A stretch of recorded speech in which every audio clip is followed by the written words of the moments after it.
তো আসসালামু আলাইকুম দর্শক বন্ধুরা, দেখতে পাচ্ছেন আমার কবুতরগুলা। তো দেখেন কিভাবে আমার হাতে আদার খায়, কিভাবে কবুতরগুলাকে আমি হাতে আদার খাওয়ানো শিখেছি। দেখেন, দেখতেই পাচ্ছেন এটা হলো নট কবুতর। দেখেন, হ্যাঁ, কিভাবে আদার খায় আমি দেখাইতেছি আপনাদেরকে। এই দেখেন আর একটা গিরিবাসটা উঠে গেছে, দেখি এখন কে আগে ওঠে।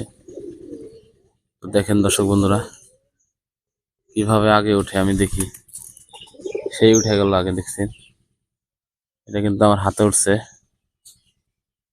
হ্যাঁ, আর এই দেখেন নিচে গুলো খাইতেছে, যেগুলো পড়তেছে সেগুলো নিচে খায়, নিচের কবিতা খাইতেছে। দেখেন, তো যাও দেখি আর একটা কোনটা ওটা।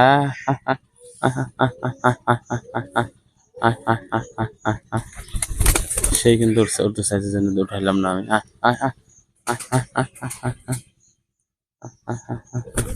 এই দেখেন লাক্ষাটা উঠে গেল, দেখতে পাচ্ছেন কিভাবে আদার খায়। তো বহুদিন ধরে আমি ভিডিও বানাই না, তা না হলে আরো বহু দূর থেকে ডাক দিল আসে। কিন্তু এখন বহুদিন ধরে বানাই না, ট্রেনিং গল্প দেওয়া বাকি আছে। দিতেছি আমি ট্রেনিং গুলা। দেখেন, এই দেখেন এবার কিন্তু কালারটা উঠে গেল, দেখতে পাচ্ছেন। এবার কিন্তু কালা কবিতাটা উঠে গেল।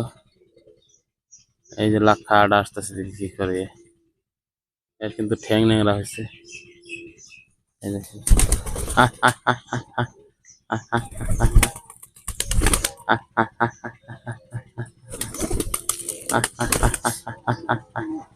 দেখতেই পাচ্ছেন সবগুলা কিন্তু আসে। মানুষ বলে কয় কবিতর থাকে না বাড়িতে, দেখেন। আর আমরা কবিতর হাতে আদার খাওয়াই। কবিতর খেয়ে দেখেন গিরিবাস উঠে গেছে, গিরিবাসের নটটা দেখেন, দেখতে পাচ্ছেন কিভাবে আদার খাইতেছে গিরিবাসের নটটা। মাশাআল্লাহ, দেখতে পাচ্ছেন আমার হাতের মধ্যে, হাতের তালের মধ্যে উঠে গেছে। তো আরো আছে, দেখেন আরো কবিতর উঠবো। হ্যাঁ,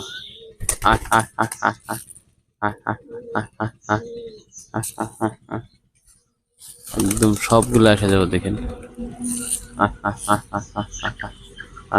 এই যে এসে গেছে, খাওয়ার জন্য প্রস্তুত। নিচে দেখেন সবগুলো বাড়িগুলো খাইতেছে, দেখেন। এগুলা ম্যাক্সিমাম কবিতরই আমার বাড়ির বাচ্চা কবিতর, কিনা কবিতর খুব কম আছে। সবগুলো আমার বাড়ির বাচ্চা। গিরিবাসের বাচ্চা আছে মোটামুটি আপনার, খালি এই জায়গায় না আরো আছে। গিরিবাসের বাচ্চা আছে আমার বাড়িতে 13টা। আমি গিরিবাস কিনছিলাম 2 জোড়া, তো ইনশাল্লাহ 13টা বাচ্চা হয়েছে গিরিবাসের। লাক্ষা কিনছিলাম 2টা, মোটামুটি লাক্ষা হয়েছে 3টা, বর্তমান লাক্ষারও তো হয় নাই। সিরাজের বাচ্চাগুলো বিক্রি করছি, সিরাজের বাচ্চা বহুত হয়েছিল, দেখতে পাচ্ছেন। এই যে সিরাজের পায়রা, বহুত আগে দেখাইছিলাম আপনাদের অন্য অন্য ভিডিওর মধ্যে। দেখেন এই দেখেন সিরাজি, এই দেখতে পাচ্ছেন খুব মজার কবিতাগুলো, দেখেন। তো মোট আমি ঘুমিতে উঠে এগুলাকে আদার খাওয়াই, এদের সাথে ফুর্তি করি। তো দেখতে পাচ্ছেন